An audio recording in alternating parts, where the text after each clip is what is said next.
क्या आप भी ये सोच रहे हैं कि वोट किसे दें? अगर हाँ तो इस वीडियो को पूरा ज़रूर देखें। आपको बता दें कि वोट किस व्यक्ति या पार्टी को देना चाहिए। इसका बहुत ही सरल सा उत्तर है।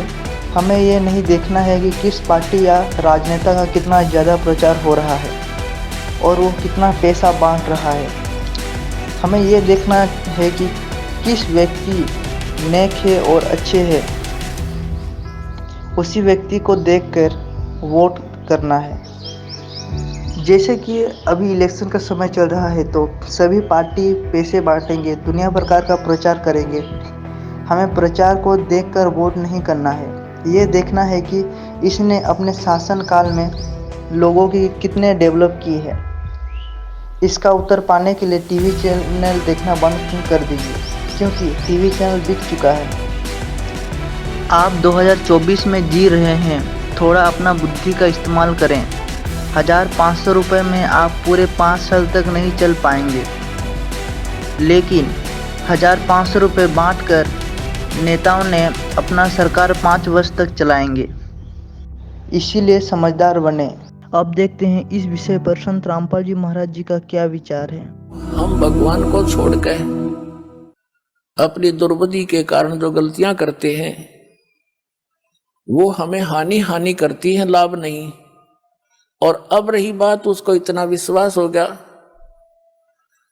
फिर तो माया वापस हटता है इंसान जब इसकी सच्चाई का पता लगता है। तो पुण्यात्माओं, परमात्मा साथ है तो माया तो उसकी छाया की तरह साथ रहेगी आपके, यहां कमी नहीं रहने देगा आपको। ये समझ सकती है। कहते हैं जैतन राजपाट भी चाहिए, हमारा धर ले ध्यान। वैसे तो हमने राजपाट की आवश्यकता नहीं, सबसे बड़ा हानि का सौदा है जो राजनीति में जाते हैं, वो अपना जीवन नाश करते हैं। भक्त को राजनीति के आसपास भी नहीं जाना चाहिए। वोट देना हो, नेक आदमी देखकर वोट देना, किसी ऐसे भाव में भावुक होकर किसी के कहने से और या कोई पार्टी विशेष देकर आप अपना वोट देकर पाप के भागी मत बनना। क्योंकि आपके द्वारा दिया गया वोट से जो चुना हुआ व्यक्ति है, यदि वो गलतियां करता है तो उसका रेसों में पाप आपको भी लगेगा। तो ये ध्यान से रखना है, अपने वोट का सदुपयोग करना है, करो कितना, क्योंकि राजा तो एक चुनना ही पड़ेगा व्यवस्था बनाए रखने के लिए, इतनी सी बात। लेकिन स्वयं उस व्यवस्था में सड़ना नहीं, आपने परमात्मा पाना है, यहाँ से मन हटाना है। और यहाँ के राजाओं की क्या स्थिति है, हम कथा इतिहास पढ़ा करते हैं। मोहम्मद गौरी ने इतनी बार चढ़ाई करी, 16 बार चढ़ाई करी, फिर विजयी हुआ, विजयी होकर के कला तोड़ दिया, इतने आदमी मरवा दिए और 5-7 वर्ष राज्य करा, फिर मृत्यु को प्राप्त हो गया, गधा बना अंडा। वही क्या था मोहम्मद गौरी। तो हम इन बकवादों को याद करके उन इतिहासों को अब दोहराएंगे। अब कोई राजा है, मंत्री है, मुख्यमंत्री है, 10-5 वर्ष मुख्यमंत्री रह भी गया तो के कला टूट गया, कल न कुत्ता बनकर सैर सपट्टे यही करता फिरेगा। तो हमने इस बीमारी को याद रखना है या लगन नहीं देनी अपने, यो रोग से दीर्घ।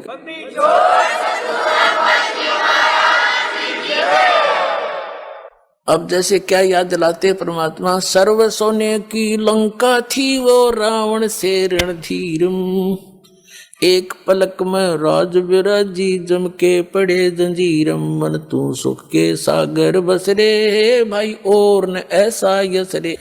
जैसे कोई अच्छा राजनेता हुआ है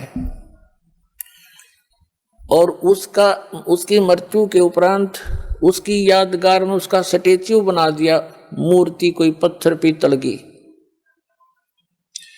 1 वर्ष में उसका सत्कार करने जाते हैं, राजनेता माला डाल देते हैं, दीप जला देते हैं, उसकी आरती उतार देते हैं।